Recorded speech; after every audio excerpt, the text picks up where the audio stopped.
Espiritu Santo. Amen. Hallelujah, Jesus. We give you praise, we give you glory.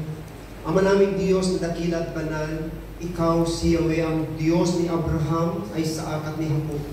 At ang Diyos namin na sinasamba sa Espiritu at sa katotohanan, na sa lugar na ito ay alam namin nandito ka. At ang bawat isa na narito ngayon at tumugon sa iyong panawagan, hayaan niyo po, Panginoon, na sa kanilang pananatili sa lugar na ito ay patuloy na dumaloy ang masaganang pagpapala ng kagalingan, kalayaan at tagumpay. Samahan mo po, O Diyos, hanggang sa matapos ang iyong gawain ito. Higit sa lahat, dinadalangin ko po ang iyong mga salita na nagbibigay buhay ay patuloy itong padaluyin. Patuloy ito, Panginoon, na itarak at tanim sa bawat puso at isipan ng bawat isa sa amin. At Yahweh, gamitin mo po ang iyong abang alipin upang patuloy na mahayag ang katotohanan, patuloy na mahayag ang iyong mga salita na siya patuloy na mag-uugbong sa aming pong matibay na pananalig at pakikipag-ugnayan sa iyo. Lahat ng ito ay aming hinihiling sa pangalan ng aming Panginoong Hesukristo, kaisa ng banal na Espiritu na kasama mo mula pa noon ngayon at magpakailanman. Amen. Amen. Sa ngalan ng Ama, ng Anak, at ng Espiritu Santo. Amen. Amen. Palakpakan po natin ang ating Diyos na buhay. Yung pinaka-mainam, makapulit, at kalakpak para sa ating Diyos na buhay. Praise the Lord. Glory to God. Glory to Christ Jesus. At sa mga sandali ito, bilang ating pagpapatuloy, ating pong tunghayan, ang mabuting balita na ito po'y hahanguin po natin in the Gospel of St. John, chapter 15, verses 1 up to following verses. Ganito po ang sinasabi niya sa aklat o mabuting balita ayon kay Juan. Kabanata 5, talata 1 hanggang sa mga sumusunod. Nakita na po ba nila? Sige, hintayin ko kayo. Kung mahanap niyo pa yan hanggang bukas, hintayin ko pa rin kayo. Ate, ayun. 1 John chapter 15. Kung ayaw niyo ng 15, Kamesh Ezre. Ve Ihat. Beshmone. Gamis Mone. Ismone. Okay. So, nakita na po ba ninyo? Ganito po ang nasasaad sa banal na kasulatan, papuri sa ating Panginoon, ang tunay na puno ng ubas. Ako ang tunay na puno ng ubas, at ang aking Ama ang tagapag-alaga. Pinuputol niya ang bawat sangang hindi namumunga, at kanya namang pinuputulan at nililinis ang bawat sangang namumunga upang lalong dumami ang bunga. Nalinis na kayo sa pamamagitan ng salitang sinabi ko sa inyo. Manatili kayo sa akin at mananatili ako sa inyo. Hindi makapamumunga ang sangang hindi nananatiling nakakabit sa puno. Gayun din naman, hindi kayo makapamumunga kung hindi kayo mananatili sa akin. Ako ang puno ng ubas, kayo ang mga sanga. Ang nananatili sa akin at ako sa kanya, ang siyang namumunga ng sagana, sapagkat wala kayong magagawa kung kayo'y hiwalay sa akin. Ang hindi nananatili sa akin ay itatapon at matutuyo, gaya ng mga sanga. Ang gayong mga sanga ay titipunin at susunugin. Kung nananatili kayo sa akin at nananatili sa inyo ang mga salita ko, hingin ninyo ang inyong maibigan at ipagkakaloob sa inyo. Napararangalan ng Ama kung kayo'y namumunga ng sagana at sa kayo'y napatutunayang mga alagad ko kayo. Ulitin ko po itong verse 7. kung nananatili kayo sa akin at nananatili sa inyo ang mga salita ko, hingin ninyo ang inyong maibigan at ipagkakaloob sa inyo. Na pararangalan ng Ama kung kayo'y namumunga ng sagana at sa gayo'y napatutunayang mga alagad ko kayo. Amen. Mga magulang at mga kapatid sa pananampalataya, ito po ang mabuting balita para sa ating kaligtasan. Amen. Ka namin, Panginoong Jesucristo. Palampakan po natin ang pagkabasa ng kanyang Ebanghelyo. Praise the Lord. Sige po, pwede na kayong magsiupo. Ang gabing ito, sa ating pagpapatuloy, isang muling napakagandang mensahe ang gusto ihatid sa atin ng Diyos. Noong nakaraan, ay, ano po yung gospel noong nakaraan? Patungkol po sa, sino nakakaalala? Mabuting pastol. Ang sabi ng Lord, I am, no? Ako ang mabuting pastol. Ngayon naman po, mga kapatid ko, ay sinabi ng Panginoon, I am, no? O ako ang Ubas. puno ng ubas. Nakakita na po ba kayo ng ubas? Yes. Yan. Siyempre dito sa Israel, hindi yan mawawala, talagang marami dito. No? At talaga makikita mo yung puno ng ubas na yan, lalo kapag punong-puno at hitik na bunga ay tila bang gusto mong kainin agad. No? Sa dami, sa sarap ng ubas. Okay? Sino rito mahilig sa ubas? Yung iba gusto pasas. So mga kapatid, ang aking pong ibabahagi po sa inyo ay patungkol po sa kaugnayan o the relationship between the vine and the branches. Yung kaugnayan o relasyon ng dalawang ito. Hindi pwedeng maghiwalay ang puno at ang mga sanga. At dito sa Bible, ginamit ng Panginoon na halimbawa ang isang puno ng ubas.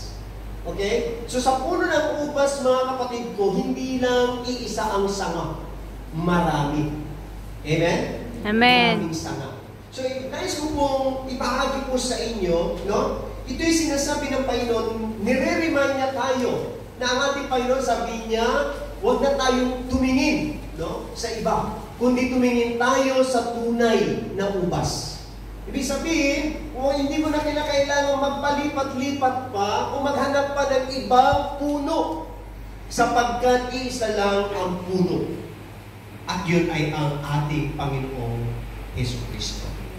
Madalas kasi sa atin, lang tayo mga katokliko, no? Liko-liko pa, sabi nila, ay kapag hindi natin natanggap o hindi natin nahanap sa gawain ito ang biyaya, pagpapala, agad tayong umaalis. Agad tayong lumalayo at naghahanap ng ibang puno. Pero kapatid, maliwanag na sinasabi ng Panginoon na I am the only vine, sabi niya, no? So, ang sabi niya, stop looking, no? Ang tingnan mo lang ay ang puno at ang punong iyon ay ang ating Panginoon Jesucristo. Amen. At tayo po, mga kapatid ko, ay makakapanatili lamang sa ating Panginoon. No? Magkakaroon ka lang ng tunay na bunga kapag nanatili tayo sa ating Panginoon. Okay. Isa-isayin po natin why Jesus said, I am the true vine. Ito po ang ikapito sa sinabi niyang I am. Yung word na I am is the unique name, no? I am means a proclamation point to His unique divine identity and purpose. Biruin ninyo, sino rito gustong magkaanak at ang ipapangalan niya? Ang anong pangalan ng anak mo? I am. Meron ba? Meron na ba kayong nabalitaan na bata ang kanyang pangalan I am? I am? Wala pa. Wala, di ba? Wala. Wala na. Tatanungin, saan pangalan ng anak mo? I am. Ano I am? Kaya mamagay si Moses Moses, ipinakilala ng Diyos ang unang-unang ipinakilala pangalan ito kay Moses. Kay Moises, at sinabi niya, sabihin mo na si ako nga. O I am. Sa New Testament, ito rin po ang unique name na ipinakita ng Panginoon na sabi niya, I am. At ang ginamit niya dito, I am the true vine. Amen po ba? Amen. Ito po ay isa sa mga unique proclamation points to His identity. Tanging sa Jesus lamang ang may ganong pangalan. Amen? Amen. Huwag mo na hangarin ay maganda palang pangalan ng I am. Huwag mo na palitin yung pangalan mo. Baka pagdating sa langit, tatanungin ka, anong pangalan mo? Ay pinalitan mo. Wala naman dito yung pangalan mo, Sister Edna. Pinalitan mo yung pangalan mo. Okay? So, ano yung pangalan mo ngayon, yan na yun. Amen, huwag mo nang papalitan. Amen. Kasi marami sa atin, nagpapalit ng pangalan. Lalo sa abroad, di ba? Para makarating ng abroad, magpapalit ng Pangalan. Okay? Kaya siya nakarating. Pero sa langit, hindi pwedeng palitan mo yung pangalan mo para makarating ka ng langit. Okay, kulit po natin mga kapatid ko. So, sabi niya, why Jesus said, I am the true vine. Ang sabi niya mga kapatid ko at mga magulang, mababasa po natin yan doon sa John chapter 15 verse 1. Ngayon, una, Jesus is the source of life. That of life that bears much fruit. Fruit, yung bunga. Siya po yung pinagmumulan ng Bunga. Amen po ba? Amen. Siya yung pinagmumulan ng buhay at mga kapatid ko, siya lang ang makakapagbigay ng malagong bunga o tunay na bunga. Ano yung gusto mong bunga na ibigay ni Lord sa iyo? Bunga, hindi bunganga. Bunga, hindi rin bungang araw. No? Bunga, mga kapatid ko, tingnan niyo po si Lazaro. Si Lazaro na ilang araw ng patay. Kung na pa nagkakamali, 5 days na siyang patay. Pero nung sabihin ni Jesus, Lazaro, Lazaro, gumising ka. Si Lazaro, patay, at nabubulok na, nangangamoy na, ay naku po Diyos, may Santo. Lumabas ng libingan at napupuluputan ng kayong lino ng panlibing. At buhay na buhay si Lazaro. Biruin ninyo, patay na po yun. So, ganyan ang Panginoon. Kapag tayo po ay nanatili, ito po yung relationship ng puno at ng mga sanga. Okay? Hindi pwede maghiwalay po yun. So, kung bakit sinabi ng Panginoon, I am the true vine, sapagkat siya yung source o pinagbubuhatan ng ating buhay. Ibig sabihin po, kahit patay na yan, kapag yan ay nakadikit, nakaupo sa ating Panginoong Jesucristo, mabubuhay muli siya. Amen. Amen? Amen. Palakpakan natin ang ating Diyos. Hallelujah. Pangalawa mga kapatid ko, because Jesus have ability to nourish and sustain our spiritual life. No? To sustain, no? Para magkaroon ng buhay, magkaroon ng na tinatawag po na manatili, no? Para yung ating katawan, yung ating spiritual life na hinang-hina, nanlulumo na kapatid ko, kapag yan ay nakaupo, nakadikit sa ating Panginoon Jesucristo, muli magpapanibago ang kanyang lakas. Amen? Amen. Magkakaroon muli ng sustansya ang kanyang spiritual life. Masusustain to, o masusustain, no? Magpapatuloy. No? Kahit lupay-pay ka na, hinang-hina ka na, pero dahil ikaw ay nananatiling nakakabit, nananatiling nakadikit sa ating Panginoon, muli kang lalakas. Amen? Magpapanibagong sigla. Amen. Diba? Sabi yan ng awit po ng Isaiah, magpapanibagong sigla katulad ng pakpak ng agila, lilipad ng lilipad, pero hindi napapagod katulad ng pakpak ng agila. Amen? Katulad ng agila, tayo ay lilipad. Di mapapagod ating mga pakpak. Diba? Sino may pakpak dito? Wala may pakpak. Pasensya na kayo. May pakpak doon, kapatid ko.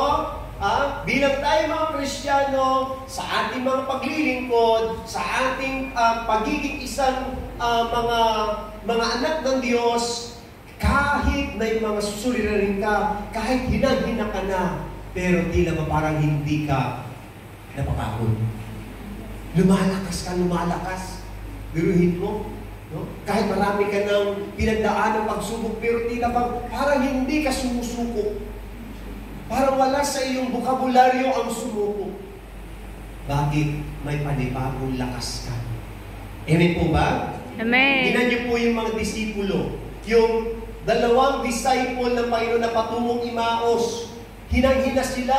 Bigong-bigo ang kanilang buhay spiritual. Lupay-pay sila, mga kapatid. Pero, nung sila na-encounter nila ang Panginoong Hesus, ano nangyari?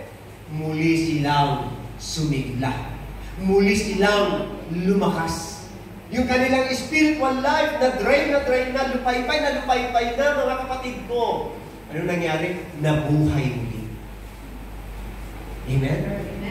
Sino rito nakakaranas minsan, madalas sa buhay natin yung nadidrain yung ating paglilingkod. Parang dry na yung buhay paglilingkod mo. Sino rito?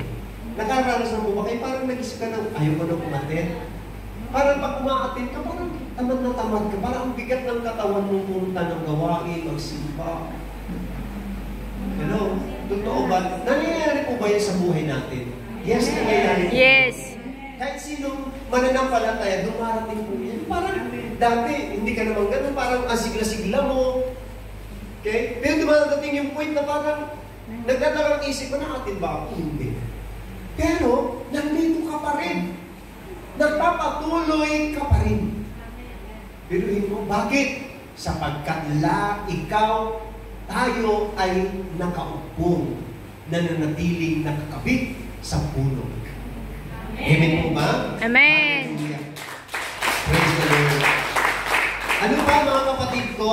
Ang sabi pa niya, because apart from Him, we can do nothing. Sinabi yan mismo ng ating binasa kanina. Sapagkat wala kayong magagawa kung kayo'y hiwalay sa akin. Ang sabi niya, apart from me, you can do nothing. It means, no believer can achieve anything of spiritual value independent of Christ Jesus. He also reminds us that there are some who are in Him who bear no fruit. Amen? But these are not, as some would suppose, true branches that just happen to be fruitless. All true branches, sabi niya, bear fruit. Yung tunay, totoo na sama ay talaga namang nag-produce, lumalago, nagkakaroon ng bunga. Yung tunay na bunga. Yung tunay na nakakabit sa puno. Okay? Hindi lahat ng sanga sa puno ay nananatili. Meron dyan, nakikita mo na sanga, pero hindi mo alam pala yung sanga na nakadikit doon. Parang hindi na pala nakadikit. Patay na. Diba? Sino rito nakasubok na ng umakyat ng puno? Ako, nung kabataan ko, mahilig ako umakyat ng puno. Alam niyo po, minsan, mayroon pa akong naapakan na puno, ay sanga, ay ano na pala, hindi na pala nakakabit. Kung inapakan mo ganyan, yung pala putol. No? Kaya bumagsak. Diba? Ganon din po sa buhay spiritual. Akala natin, nakakabit pa tayo sa puno. Yung pala, tuyo na tayo. Tuyot na. Awanin. Non-passive. Sa mga Ilocano. No? Okay, anong ibig sabihin dito ng Panginoon? Pero yung, sabi niya, pero yung totoo na sangang nakadikit sa punong iyon o sa ating Panginoon, yan ay nagkakaroon ng tunay na buhay. Amen? Pag-uusapan natin po yan. Ano pa? Sabi pa niya, because Jesus supply you all every good and perfect gift. Tingnan ninyo, ipagkakalo ng Lord, isusupply niya lahat ng mga perfect. Sabi niya rito, perfect o yung mga mabubuti na mga regalo. Amen? Amen. Gusto mo bang matagal, hindi pa dumarating yung December, tatanggap ka na ng regalo? Amen. Amen. Masarap kaya tumanggap ng regalo. Lalo kapag kaarawan mo, di ba? Tapos tumanggap ka ng regalo. Hello? Yung iba naman, pag tumanggap ng regalo, ayaw niya yung regalo na binigay sa kanya, masama ang loob. Sa pera. Pangit naman binigay niya. Meron ganyan, pa-Christmas, December naman yun, nag-Christmas party kami sa aming flat. Siyempre, mayroong presyo, 50 shekel. Okay? 50 shekel, yun ang magkasunduan. Tinanggap ng isa, hindi niya gustuhan. Sabi niya, pangit naman itong binigay. Paano nagsisisi pa siya sa tinanggap niyang regalo? Kasi hindi niya gusto. Hindi perfect para sa kanya. Pero ang Panginoon, kapag nagbigay siya ng gift sa atin, nagbigay siya ng mga kaloob sa atin, talagang mabuti yan. Maganda at ganap. Amen? Talagang masasabi mong ma-amaze ka, mamamangha ka kapag ang Diyos ang nagbigay sa iyo. Amen. Amen? Palakpakan mo natin ang ating Lord. Hallelujah. Okay, sabi niya, mga kapatid ko, I am the vine. In my great mercy and love, I supply you with every good and perfect gift for your body and soul. Kano yung magaganda na pwede itong magbigay sa atin ng sustansya, magpapalago, magpapalakas sa ating pong spiritual life, sa ating katawan at sa ating pong kaluluwa, yan ay ibibigay ng Lord sa atin. Dati, nung nagsisimula ka pa, wala ka pa sa gawain, talagang, kahit wala kang sakit, parang kang may sakit. Hindi na niyo yun? Wala ka namang sakit, pero pakiramdam mo, masakit ka, masakitin ka. Tapos pag titignan ka ng mga katabi mo, parang kang may sakit nga. Bakit? Nakasimangot. Kahit katawa-tawa na yung pinag-uusapan, nakasimangot pa rin. Kasi problema na ito. Tama, hindi. Marami tayong ganun dati. Wala naman tayong mabibigat na mga pinapasan, pero ang buhay natin parang pinagtakluban ng langit at lupa. Kasi hindi tayo nakakabit sa puno o sa tunay na puno. Diba? Ngayon, mga kapatid ko, there is a blessing to remain our branches in our Lord Jesus Christ. So, ikaw yung sanga at si Kristo yung puno ng ubas. Payag po ba kayo? Amen. Parang ayaw nyo ata. Amen. Sanga, gusto nyo ata puno. O naman, si Lord nga yung puno, ikaw yung sanga. Narinig niyo ba yung kanina? Sabi ni nung pare, ako ang puno, kayo mga tanga.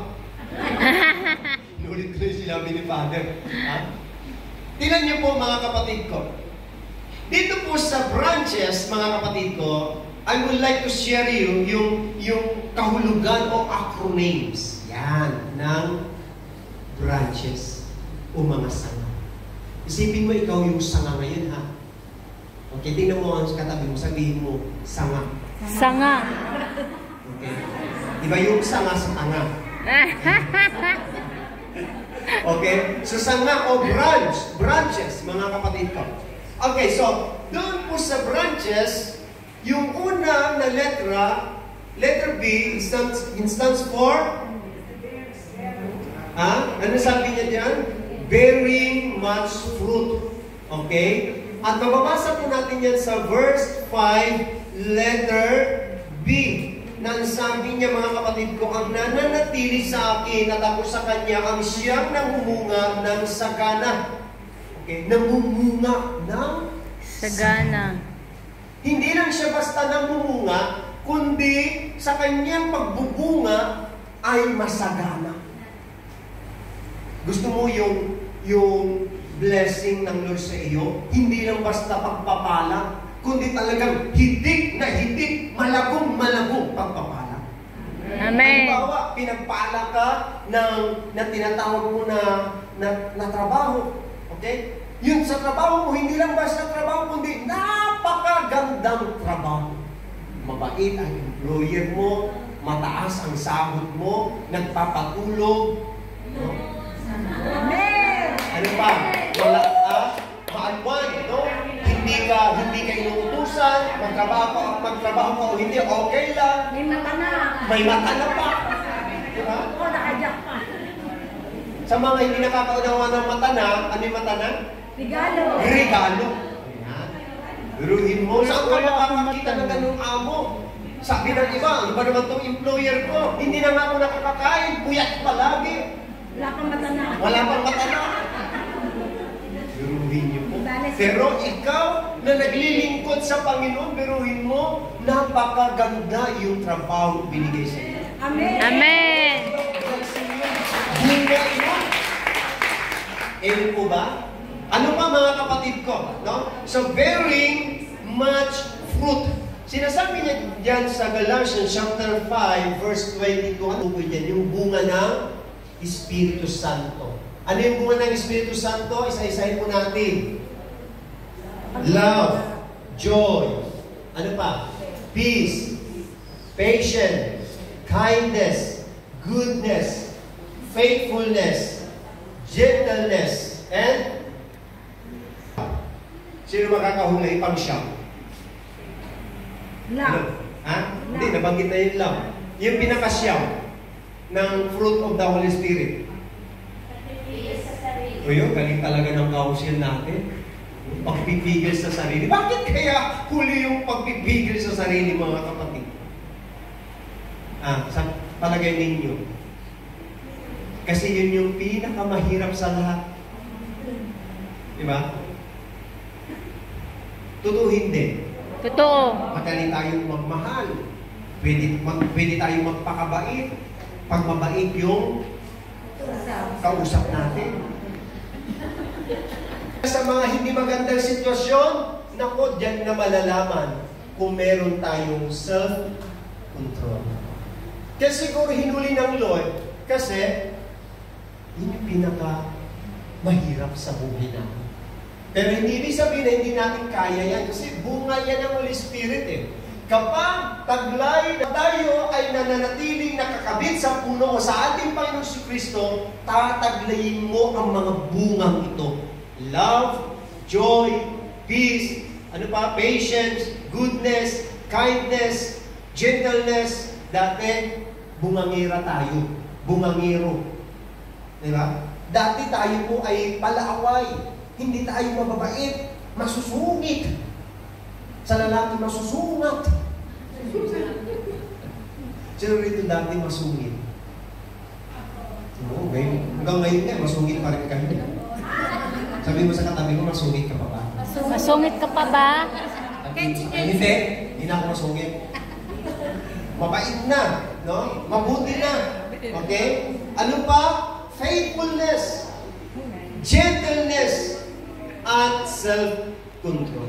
Ang lahat na ito, makukuha natin, tataglayin natin kung nananatili tayo nakakabit kay Kristo. Kapag nananatili tayo sa ating Panginoon. Amen. Okay. Pangalawa na letra stands for rooted with Christ in our hearts. Basahin po natin Ephesians chapter 3 verse 70 to 80. Naway manahan si Kristo sa inyong puso sa pamamagitan ng inyong pananalig sa Kanya upang sa inyong pag-uugat at pagiging matatag sa pag-ibig maunawaan ninyo kasama ng mga hinirang ng Diyos. Okay? Pag-ugat, sabi niya, magkakaroon, hindi lang tayo magkakaroon ng tinatawag kong na bunga, kundi lalo pang lalalim ang ugat. Hindi yung ugat natin sa liig, sa kasisigaw sa employer. check it! Diba? Minsan pag nagagalit na tayo, no? Ako, alam niyo po, aminin ko, minsan nakakainis ang aking employee. Yung aking alaga. Doon na natetest yung ugali ko. Ay lalo naman po ako, aminin ko, ako po'y mainitin ang ulo. Sino rito hindi na mainitin ang ulo? Pero sa pamamagitan ng aking amo, itong alaga ko, doon natetest kung paano ko pigilin ang aking galit, inis, o anumang mga hindi ko kayang hindi maganda. So anong point dito? May mga taong gagamitin ng Lord para yung ating bunga, mga kapatid ko, ay makita. Yung sinabi ko sa inyo kanina, no? Yung bungang iyon. Para doon mo makita na talagang nagbubunga ka at talagang lumalago ang iyong bunga. Amen. Amen? Amen. Okay, ano pa mga kapatid ko? No? Rooted with Christ in our hearts. No? Sa puso natin, magkakaroon na ng pag-uugat sa ating puso. Yung ating pag-ibig sa ating kapwa, sa ating Panginoong Jesucristo. Okay, ano pa? Letter A stands for us in His name. Okay? Mababasa po natin yan sa verse 7. At ganoon din po doon sa John chapter 14, verse 13 to 14. Ano sabi niya? Kung nananatili kayo sa akin at nananatili sa inyong mga salita ko, hingin ninyo ang inyong maibigan at ipagkakaloob sa inyo. Anuman ang hilingin ninyo sa Ama sa aking pangalan ay gagawin ko upang maparangalan ng Ama sa pamamagitan ko. Gagawin ko, sabi ng Lord, ang anumang hilingin ninyo sa pangalan. So ask in His name. Huwag mong tatawagin sino ito? Ha? Wala kang ibang tatawagin na pangalan. Okay? Huwag mo tatawagin ang araw. Huwag mo tatawagin ang pangalan ng buwan. Huwag mo rin tatawagin ang pangalan ng mga hayop. Na katulad ng mga unang panahon na ang sinasamba nila at tinatawagan nila ay ang mga anito. Si Baal. Tinayuan pa nga nila ng Riboldo, si Baal.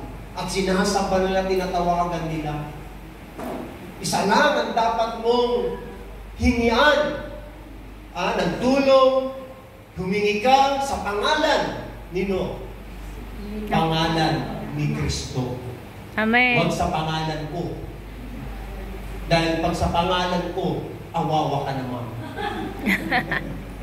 Okay? Si Kristo ka humingi, mga kapatid ko. Pwede kang umutang sa akin. Kay Kristo humingi ka na lang. Libre pa. Parang biglang may naglakihan ng mga mata ninyo. Pautang, sabi ng Adonisa. Okay, tuloy po natin mga kapatid ko. Letter N, tama ba? Letter N, never pleasant, but bears fruit of righteousness. Ano ibig sabihin po nito? Kapag tayo po ay tinutuwid ng Lord, di ba? Habang tayo tinutuwid, hindi tayo natutuwa, sabi niya doon. Pero, at darating ang panahon, mga kapatid ko, na sa pagtutuwid ng Panginoon, ang sabi niya rito sa Hebrew, chapter 12, verse 11, habang tayo itinutuwid, hindi tayo natutuwa, kundi naghihinagpis. Ngunit pagkaraan niyon, nalasap tayo ng kapayapaang bunga ng matuwid na pamumuhay. Okay? Doon sa Bible na binasa po natin, kung makikita nyo, sa verse 2, ang sabi niya, pinuputol niya ang bawat sangang hindi namumunga at kanya namang pinuputulan at nililinis ang bawat sangang namumunga. Biruin mo, ano pagkakaiba ng dalawang yun? Ang sabi niya, yung sangang hindi namumunga, pinuputol. Tama? At yun namang sangang namumunga, pinuputol din. Parehas sila. Anong point dito ng ating Panginoon? Yung sangang hindi namumunga, dahil walang bunga, pinuputol talaga. As in, putol. Pero yung sangang namumunga, ang sabi niya, pinuputulan din. Ano yung sabi doon? Tinatastas, binabawasan. tinatanggal yung mga hindi magaganda. Para, ang sabi niya, para mas lalong dumami ang bunga. Amen? Amen. Hallelujah. Ang bilis ng oras. Amen. Amen. Tuloy natin. Letter C. Christ disciples. Yan. At yung pangatlo po, humility brings glory. Biruin ninyo ha, meron kwento po dyan yung humility. Sa isang tahanan, merong iba't ibang katangian ng puno. Okay? Iyan niyo po, Sister Ikay. Doon sa bakuran na yun, nandoon si punong, makikita niyo yan, si Santol, si Mangga, si Caballero, nandyan din si Niyog at si Kawayan. Nagyabangan sila. Ang sabi ng Santol, magaling ako sa inyo. Biro ninyo, gusto ko ng mga bata sa dami ko ng bunga. Hindi, sabi ng Mangga, mas maganda ako sapagkat ako'y maraming bunga, malago ang dahon ko, kaya maraming ibon ang namumugat sa akin. Ang sabi naman ng Caballero, mas magaganda ako sa inyo. Dahil magandang aking kulay. Malayo pa lang ako, tanaw na ang aking kagandahan. Namumula ang aking mga bulaklak. Ang sabi naman ng hindi, ako pinakamagaling sa inyo. Matuwid ako. Malalapat ang bunga ko, o yung aking mga tao, mabunga ako. At nakita nila sa Kawayan. Pwede na ninyo yung isa dyan. Payatot! Wala pang bunga! Nilait nila, pinagtawanan nila si Kawayan. Tumawang Kawayan. Nilait na nga, wala pang bunga, wala pang payatot pa. Alam niyo po, habang saan sila nagyayabangan, nagmamagalingan, nagalit si hangin, sabi niya doon. Sa pagkagalit ni hangin, nilakasan niya yung hangin niya. Halos ilang minuto, oras na lumipas, nagsilaglagan ng bunga, nalaga sa mga bulaklak, naglaglagan ng mga bunga, natumba ang mga puno. Ano nangyari? Si Kawayan, pakaway-kaway lang siyang gano'n. Hindi siya natutumba, nananatili siya nakatayo. Ano ibig sabihin doon? Ang aral doon, yung pagiging mapagpakumbaba natin ang siyang magdadala ng glory. Amen. Amen? Kaya sabi ng Bible, yung nagpapakababa ay itinataas. Amen. Amen? Palagpakan po natin ang ating Diyos sa buhay. Ano ba? Letter E, elected by grace of God. No, hindi ko na po pahabay pa. Romans chapter 11, verse 5 to 6. Okay? At ang huli po, mga kapatid ko, saving faith in Jesus Christ. Saving faith, naligtas tayo dahil sa ating pananampalataya. Hindi ito dahil sa mabuting gawa natin, kaya tayo ay niligtas. Kundi tayo po ay naligtas dahil sa ating pananampalataya. Ibig sabihin, nung tayo ay naka-connect, tayo ay nananatiling konektado sa ating Panginoong Jesucristo. Amen. Kaya kapatid, sa gabing ito, ang mga aral na ito nawa mapagnilayan po natin hanggang sa ating pag-uwi. Amen? Amen. At bilang pagkatapos natin, Jesus wanted us to know that even though we cannot see Him, we are as closely connected to Him as a branches of a vine are connected to its stem. Our desire to know and love Him and the energy to serve Him will keep flowing into and through us as long as we abide in Him. Mga kapatid at mga magulang, pagnilayan po naman natin. Ang mga aral na ito, hindi ito pinarating sa iyo ng Diyos para ikaw ay panghinaan. Ito'y pinarating sa iyo ng Diyos para manatili kang nakakunik sa ating Panginoon. Amen. Manatili ka. Kahit hindi maganda yung sitwasyon, hindi pabor sa iyo yung mga nangyayari, manatili ka lang sa ating Panginoon. Amen. Amen?